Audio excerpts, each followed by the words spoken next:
I'm going to teach you something today that you're not going to forget. The reason I'm talking about this in particular is because I think that it is really, really important to understand. And it's something that I considered a lot years before I started my YouTube channel. And it's something that I spoke to my teacher about, maybe not quite as specifically as we're going into detail in it today, but something that I considered very, very deeply, let's put it that way. The reason that you've seen teachers fall from grace, and I've seen over the past 5 years, maybe 10 prominent teachers have this kind of fall from grace where it's almost like there's some kind of like coming out as not being the teacher that they present themselves to be. So in other words, there's this contradiction between the place they seem to share from and what they seem to embody on their YouTube, retreats, whatever it might be, versus their personal life, and how their personal life is not representative. And there's kind of an exposition. Now, I'm not going to say who these people are, but there's plenty of them if you just do some YouTubing.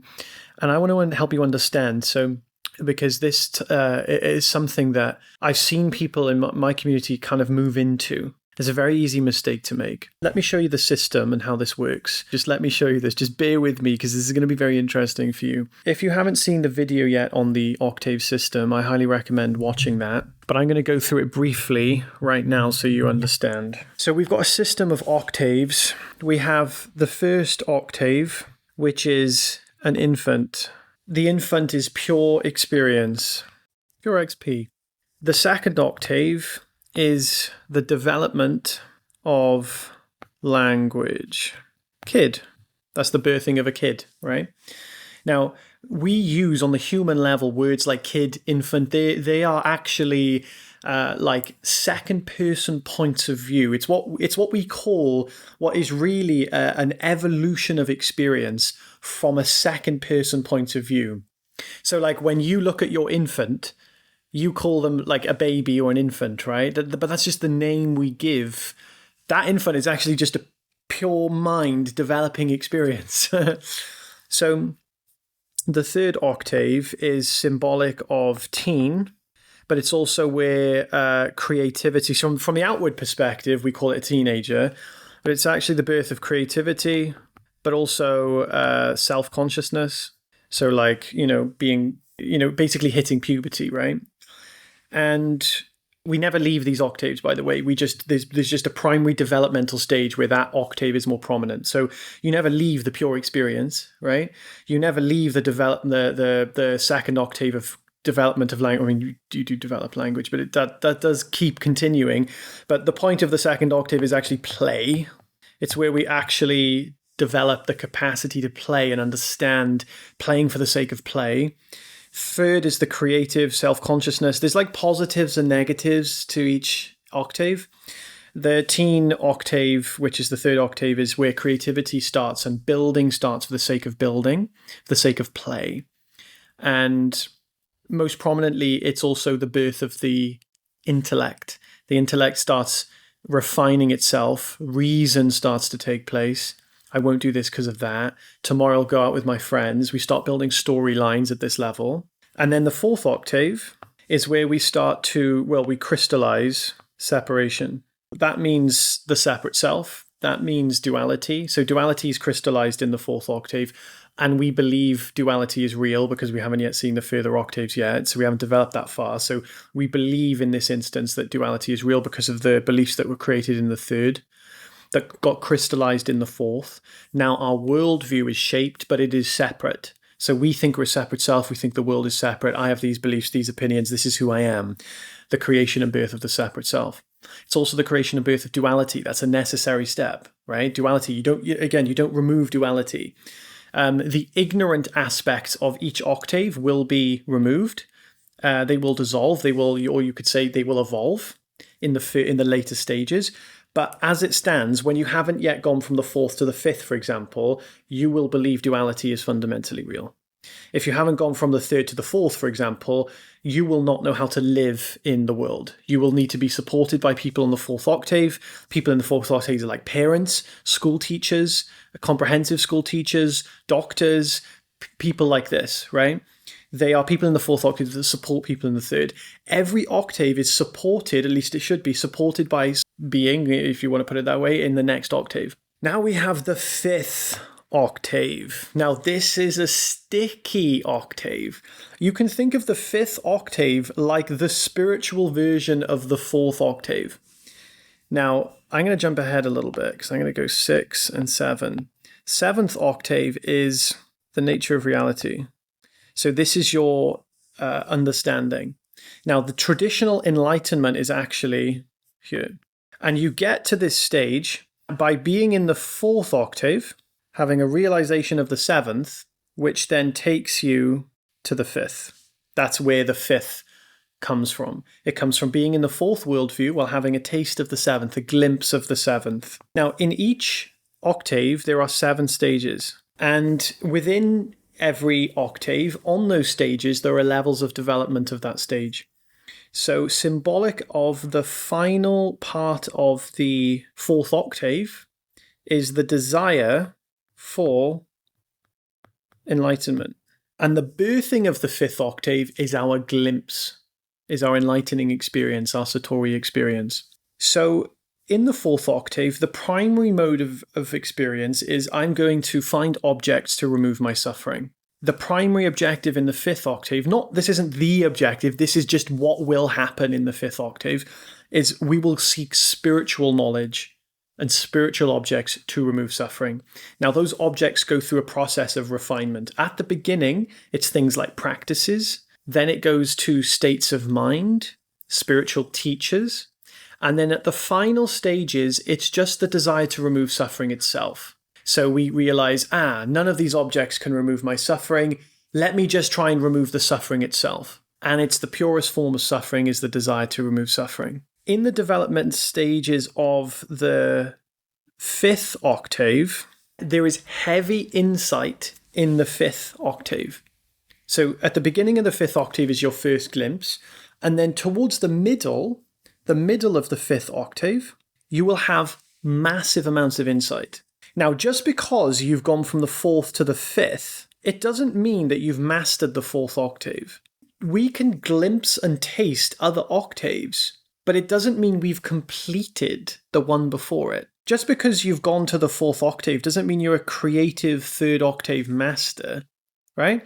And just because you've gone to the fifth octave doesn't mean you're a fourth octave duality master.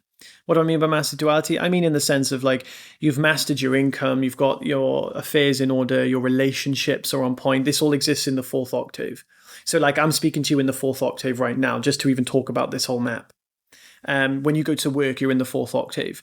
If someone comes into work and says, hey, I'm curious, what do you do for a living? And you say, oh, I talk about spiritual stuff. And you say, oh, what type of spiritual stuff? You'll start to go up to towards the fifth octave.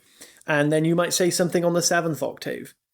Now, the point of this is that none of these octaves take away from one another. They add to the support and quality of the other. People in the fifth octave have had an enlightening experience, and then they have fallen from that experience, and then they've started to seek it again. And by virtue of evolution, there will be more enlightening experiences. There will be more glimpses of the nature of reality. And when you experience those glimpses of the nature of reality, it always feels complete. It just always will. There is a point where you will have, in some cases, this isn't all cases, but in the majority of cases, there will be a point where you have so many glimpses that you will think it's time to teach people. You will feel a desire to teach people. You will feel a desire to share your understanding with the world. And for me, this desire was huge. It was so big that I was reluctant because I thought, is this just me being like a puppy dog that just wants to play with his new tricks type of thing? And it was that. And if I had started to teach when I first felt this desire, I would have prolonged my experience of the fifth octave and prevented my further development of the 6th and 7th octave. Because when you do that, when you go for the mid levels, this is where two things can happen. Typically, one starts before the other, but it can happen in both ways. The first thing that will happen is that you have this thing called I know syndrome. It's where you think you know, but you know that it hasn't sunk in yet. So in other words, yeah, I get it intellectually, but I still have this, and this problem. It's called I know syndrome. And it's the separate self's way of bypassing and gaslighting any further development of experience because we think we know better. So in other words, when a problem comes, I know better than this. And then we bypass it. No, this doesn't make sense. I shouldn't be feeling this right now. I know better. And then we go back to this drawing board and then we start cycling through the same thing. It's a very intelligent mechanism of the mind. Then, typically speaking, we will have another glimpse and then we go into I'm done syndrome. So it's when we have a glimpse of experience, which makes us have this sense of completeness. We believe something has been completed, like I've completed the state. I'm in my true nature now and I will never leave and I am here forever. And even though technically that's true, I would never consider the thought of that. I don't entertain that thought. It's in fact, the thought doesn't come, you see? It has come. This is the thing. I've thought that. I have thought that. And whenever you think that, it is... Whenever you think that, you don't... whenever you think you're done, you're not done. So what happens then is that teachers will feel the desire to teach, feel that they are ready, as if there's a readiness or not ready, whatever. The line is very grey. And they will teach as though they're on the 7th octave.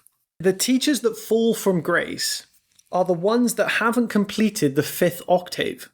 So the teachers that you see on YouTube that end up deleting their channels or coming out talking about how they were all wrong the whole time are because they started to teach and identify with that identity that was created and recreated in the 5th octave before they had chance to redevelop the intellect that created the problems in the first place, that created that sense of duality to begin, that created that sense of separation to begin with. So in the 2nd, 3rd, and 4th, and 5th octaves, we develop a false intellect. And if we develop a 4th intellect, unless we go to the 6th octave, we won't develop that intellect. It will stay the same. So you will recreate all the ignorance that was created straight after you have a glimpse. That you have experienced that. If you're watching this video this far, you already know you've experienced that. So why does that happen? It's because enlightenment, the thing that is taught here, right, is not the end goal. We have to transcend this sense that there will be a state that you will attain where the kind of work is done.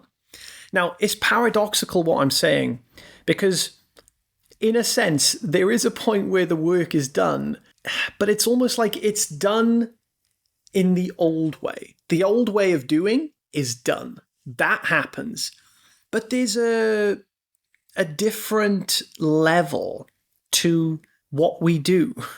And it's so interesting to explain this because there'll be people watching who will think I'm wrong. And that's totally fine because you will find out sooner or later. So, you will find out eventually. So at the 5th level where we think enlightenment is attained, it's because we've had a genuine glimpse of the nature of reality, which is the 7th octave, which feels complete, but it isn't complete. And you don't want to stay in the 7th octave. Why? Because the 7th octave is about the negation. It's about the absolute. The absolute is, in essence, the understanding, and I'm being very, very brief here, so don't take these words too tightly, but it's the understanding of the nature of the absolute, which is pure absence, pure non-existence. However, when we transcend the 7th octave, it's the 8th octave, but it's actually the 1st octave. And it loops in on itself. It's a spiral. So we go, instead of pure experience. It's pure consciousness. And in the infant, there's no knowledge. In the eighth, there's no knowledge. The difference is this. The difference is understanding. So all of this process here, it is a process of understanding. So that is the development of experience. It gives you the capacity to have experience and then enjoy experience. If we start to teach from here, right, I'm sure you can see the issue is that we never go through the process of removing knowledge. Now, when we go to the fifth, we can glimpse the sixth. But again, just because we've glimpsed another octave, it doesn't mean we mastered the one before it, you see? And it doesn't mean that we constantly live in that octave. So people with autism, for example, they live in the second and third octave. You know, there's even some people that don't have autism that live in the third octave. Typically like young adults who, you know, people in their 20s to 30s who still live with their parents. They can't get a job. They're not autistic. They just can't develop the fourth octave yet. There's still developmental stages yet to be met where the fourth octave can be fully entered. And that's entered symbolically by creating your own life, your own money, your own job, you're doing your own thing. Maybe you start having kids. Like that's very fourth octave orientated. It's the stuff we do mostly in the fourth octave, which you've heard of the starving artist. If you're an artist who just wants to paint and create all day, but can't ever leave the basement, so to speak, of their parents' house because they're just, you know, in the third octave. It's purely creation for the sake of play. There has to be that transition to the fourth octave, which you have to take a radical responsibility for the creation of your whole life. That's also what happens in the fourth octave as well. So every octave, but again, once you go to the fourth, you don't just leave the third. The third is still active, it's still there, it's still present, but you blend them all together. So all of these octaves, they're supposed to be mastered holistically. They're not supposed to be. I say that as if there's some kind of rule. It's just what happens. You can ignore everything I say. You will witness this entire thing happen. It's impersonal to me. I'm just showing you what happens, right? Whether you believe it or not, go live your life, and I guarantee you this is exactly what you'll see. So when you see people go from the fifth octave, which is, oh my God, I've understood my true nature now, oh my God, everything's done, now I'm going to go live happy ever after, this sense of like, that essence, like that attitude is very fifth octave because it still exists on the level where there is something to like complete, which is the removal of suffering. We think we can remove suffering. So what gets completed is like, I'm never going to suffer again. Amazing. Oh my God, I'm never suffering again. And this idea means that you will start to identify with a state of not suffering, which means that when there is suffering again, because suffering doesn't fully end in the fifth octave, you will gaslight the suffering and you will believe yourself to be temporally limited and finite, but then bypass the fact that you actually believe that and pretend you know that you're not temporally limited and finite because you did have a glimpse at one time of the seventh octave where you did genuinely see a glimpse of the nature of reality, but that then becomes knowledge. Literally, it becomes just a mere objective filter, which you remember, and you use the knowledge of the memory as the experience of the present. You take knowledge of the past and use it as a filter to make you believe it's the current experience of reality, that it is actually what's taking place now. It's so subtle. If there's one takeaway you have from this video, it is that. I've never heard anyone else talk about it. I know it because I went through that. I've seen it. So I want to put a lot of emphasis on that possibility that might happen, you see? What is the sixth octave? The sixth octave is awesome. One of my favorites. The sixth octave is about adventure. What does it mean to adventure? So if you say the fifth octave is seeking takes place even in the glimpses, even in the realizations, even in the times you think that you're not seeking, there is seeking still taking place. And it'll re-trigger because you haven't yet developed the intellect that was developed on the fourth, you see? If you don't redo that, and how do you do that? By going to the sixth. Wow. So now you remove knowledge. Adventure. Now you go through the process of removing knowledge. How do you go through the process of removing knowledge? Guess what the one thing is? Guess what the symbolic thing is that goes from the fifth to the sixth? It's that you no longer know. You don't know. You're not sure anymore. There's this doubt that isn't like, oh my God, I'm doubting and I'm freaking out. It's more like maybe I've got it wrong. Maybe I wasn't right about all this. Maybe there's something wrong. Maybe there's something still left to do. You see? That opens you up to the sixth. There is something still left to do, but you don't do it in the same way you used to. This is a transcendent doing, if you want to put it that way. What is the doing? It is wonder. Before, you were doing inquiry because you just wanted to remove your suffering. Now you're actually wonderful. You're wondering. And what happens is the reason that teachers fall from grace is because they are just transitioning from the fifth to the sixth octave, but they're being forced by life. They're being forced by life to take that transition rather than taking the transition with intelligence. So just like you can get kind of like forced into the fifth octave by suffering, by like constantly seeking objects and like kind of ignoring the natural path of intelligence. There's no real ignoring of it, but you understand the sentiment. You can basically be pushed into the fifth octave from suffering and like an Eckhart Tolle type of story. Or you can be pushed, or you can be gradually guided into the sixth octave, like I'm pretty sure my teacher Rupert was. Yeah, he talks about, his breakup and things like that, but I don't think that was his real transition. I think his transition from the fourth to the sixth octave was very, very guided. He had, was in very, very good grounded traditions and had a lot of intellectual guidance for that process, which is very necessary. It's the path of intelligence. And just like you can be forced into the fourth to the fifth, so too can you be forced from the fifth to the sixth. And being forced from the fifth to the sixth is when you think you are done with the teaching and truth and whatever, you've completed everything, you've completed life, and you start teaching as if you're teaching the highest level of truth, and that this is the end as long as you follow my path. And you do so from a place of knowledge, which prevents you from moving from the fifth to the sixth. And there's no adventure mode in that. There's no adventurer there. It's not playfulness. You're not teaching people autonomy. You're teaching people that one day I will say something that will completely end your path. You see? One day I'll say something to you, roughly. If you stick with me long enough, I'll eventually say something and you'll be enlightened. One day we'll take an exploration, a meditation together, and I'll say something and you'll be enlightened. And that's the end. And then you're done. Then you go on and live your life. It's not like that. The true teacher gives autonomy for that process to happen within someone else, for that process to be their own, to happen on their own. And you can't do that without the sixth octave. The sixth octave is where one is guided, eventually by themselves, to have autonomy over their own mind. And you do so by helping guide to remove the knowledge that was created in the fourth octave.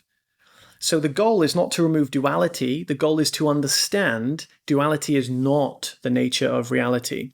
And there will be reasons that you convict yourself otherwise. You'll say, no, but it's true because I can see there's a separate object and I'm in the separate body. But the question is the separate object actually separate? It looks like there's separate objects on your phone right now, in this room, my head, the painting, the wall, but they're not separate. So just because your perception tells you seems like it's separate, doesn't mean it is. But it also doesn't mean that just because it isn't separate, but it looks separate, that's not a legitimate experience too. It's a very legitimate experience to experience the separation, the duality of the world. That's the point, you see? So how do teachers fall from grace? How can you avoid going through that process? Well, you go through simply the sixth octave. And that sixth octave is about adventure, wonder, exploration. You're not doing things to remove your suffering anymore. You're doing things because you love exploring. You are curious. You wonder. You wonder about things. This is where you learn that you don't have any problems. Any challenge that arises, you simply wonder about it. You're simply curious about it. You're simply curious about the fact that you want to remove your suffering. You don't try to remove it. You just wonder about it. And the sixth octave is all about exploration for the sake of play. So whereas the second octave was play for the sake of play, the sixth octave is very similar. It's exploration for the sake of play. And the sixth octave is where we start reverting back to the second octave again. So the second and the sixth octave are very similar, purely because in the second octave, there was no real solidified knowledge yet, you see? That's why play is just the natural thing that we do.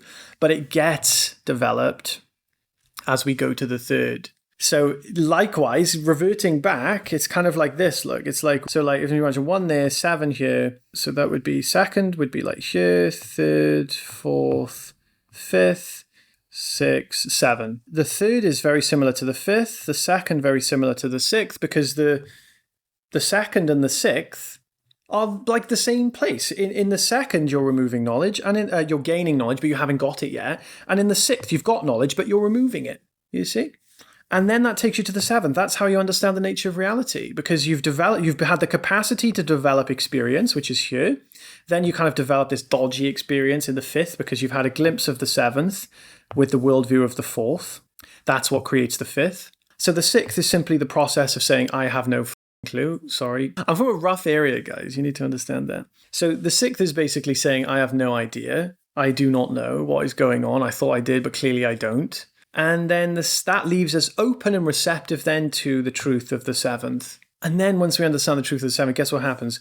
We start going back to 1, to 2, to 3, and we start mastering, you could say, or enjoying the full freedom and capacity of all of the other octaves. Pure experience, pure, which is meditation, pure meditation. Meditation carries forth into all the octaves. You start experiencing your peace throughout. You don't leave pure experience because you're filtered through conceptual knowledge.